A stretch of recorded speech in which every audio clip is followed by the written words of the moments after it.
27 का चुनाव जैसे जैसे करीब आ रहा है वैसे वैसे उत्तर प्रदेश की राजनीति बदलती जा रही है। लखनऊ पहुंचे अमित शाह के एक बयान ने यूपी के सियासत में हलचल मचा दी है। तमाम लोग अमित शाह के मित्र वाले बयान पर तरह तरह की बातें कर रहे हैं, लेकिन आज हम आपको पूरी सच्चाई बताएंगे इस खबर को लेकर जिसमें योगी को हटाने की बात कही जा रही है। तो चलिए पूरी कहानी हम आपको बताते हैं कि क्या वास्तविकता में योगी को हटाना संभव है या फिर केशव ही पार्टी से दरकिनार कर दिए जाएंगे। बात अगर इसकी करनी तो सबसे पहले आपको जाना होगा उत्तर प्रदेश की राजनीति में एक दिलचस्प मोड़ तब आया था जब 2022 में भाजपा दोबारा सत्ता में वापस लौटी थी। तब यह चर्चा तेज थी कि केशव प्रसाद मौर्य ने मुख्यमंत्री बनने की गुप्त इच्छा पाली थी। सूत्र बताते हैं कि उन्होंने दिल्ली दरबार में अपने समीकरण साधने की भरपूर कोशिश की थी, लेकिन परिणाम स्वरूप न सिर्फ वो खुद चुनाव हार गए बल्कि योगी आदित्यनाथ के सामने उनकी राजनीतिक हैसियत और सीमाएं भी उजागर हो गई थी। उस समय बीजेपी ने उन्हें उप मुख्यमंत्री पद देकर शांत जरूर किया, लेकिन असल सत्ता की चाबी अब भी अकेले योगी के पास है। और अब जब लोकसभा चुनाव में यूपी से भाजपा को भारी झटका लगा है, पार्टी एक बार फिर आत्ममंथन की स्थिति में है। ऐसे में चर्चा फिर तेज है कि क्या केशव प्रसाद मौर्य को किनारे लगाने की तैयारी हो रही है। राजनीति में महत्वाकांक्षा कोई गुनाह नहीं है, लेकिन रणनीति और समय की समझ ही नेता को बड़ा बनाती है।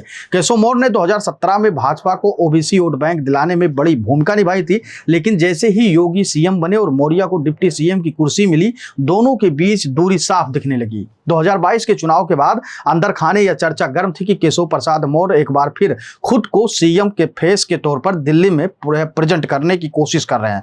परंतु हाईकमान ने फिर से सीएम योगी पर भरोसा जताया और यह मौर्य की दूसरी सबसे बड़ी असफलता बनी। हाल ही में दिल्ली में केशव मौर्य और अमित शाह की मुलाकात ने फिर से चर्चाओं को हवा दी। राजनीतिक विश्लेषकों का मानना था कि मौर्य खुद को योगी के विकल्प के तौर पर फिर से खड़ा करने की कोशिश कर रहे हैं, लेकिन सवाल यह है कि क्या अब पार्टी नेतृत्व उन्हें गंभीरता से लेता है। भाजपा जानती है कि उत्तर प्रदेश में अब जातीय राजनीति पहले जितनी सरल नहीं रही। ओबीसी मतदाता अब आंख मूंद कर भाजपा को वोट नहीं दे रहे हैं और यही वो बिंदु है जहां मौर्य की उपयोगिता भी सीमित होती जा रही है।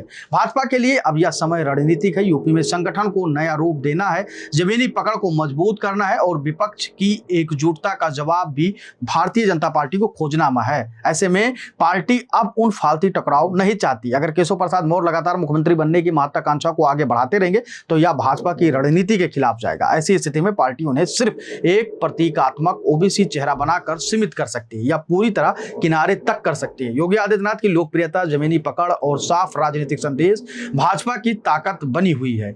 ये वही केशव मौर्य एक ऐसे नेता बनते जा रहे हैं जो अपने ही सियासी पिच पर बार बार रन आउट हो रहे हैं। अगर जल्द उन्होंने अपनी भूमिका और दिशा नहीं बदली तो यह कहने में संकोच नहीं है कि जो योगी को हटाने चले थे वो अब खुद यूपी की सियासत से हटाए जा सकते हैं। बात दरअसल यह है कि अमित शाह जब पुलिस कर्मियों को नियुक्ति पत्र वितरित कर रहे थे तो योगी आदित्यनाथ को एक अच्छा मुख्यमंत्री बताया, लेकिन उन्होंने जब अपने संबोधन के दौरान केशव प्रसाद मौर्य को मित्र कहा तो सियासी गलियारों में यह हलचल मच गई कि अमित शाह के बेहद करीब हैं केशव प्रसाद मौर्य और क्या 27 में कुछ बदलाव हो सकता है। तमाम न्यूज चैनल, तमाम मीडिया संस्थान के लोग, तमाम डिजिटल वाले, तमाम यूट्यूबर्स ये रूमर फैलाने लगे कि योगी आदित्यनाथ को 27 के पहले हटा दिया जाएगा और केशव प्रसाद मौर्य को मुख्यमंत्री बनाया जा सकता है।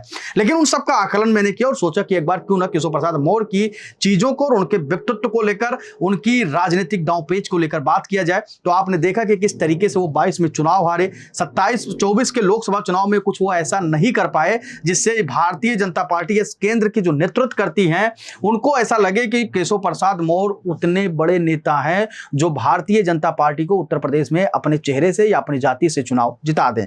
वहीं योगी आदित्यनाथ एक ऐसा चेहरा है जो उत्तर प्रदेश छोड़िए, आप पूरे देश में किसी भी स्टेट में जब चुनाव होता है तो योगी आदित्यनाथ की डिमांड सबसे ज्यादा रहती है। स्टार प्रचारक के तौर पर उनको बुलाया जाता है। तो कहीं ना कहीं उत्तर प्रदेश में सीएम योगी आदित्यनाथ के मुकाबले अभी कोई ऐसा कैंडिडेट या कोई ऐसा प्रत्याशी या कोई ऐसा चेहरा नहीं है जो उनकी जगह को ले पाए और उनसे बेहतर काम कर पाए। वैसे इस पूरी वीडियो को लेकर आपकी क्या कुछ राय है, आप अपनी राय हमें कमेंट सेक्शन में जरूर दीजिएगा। धन्यवाद।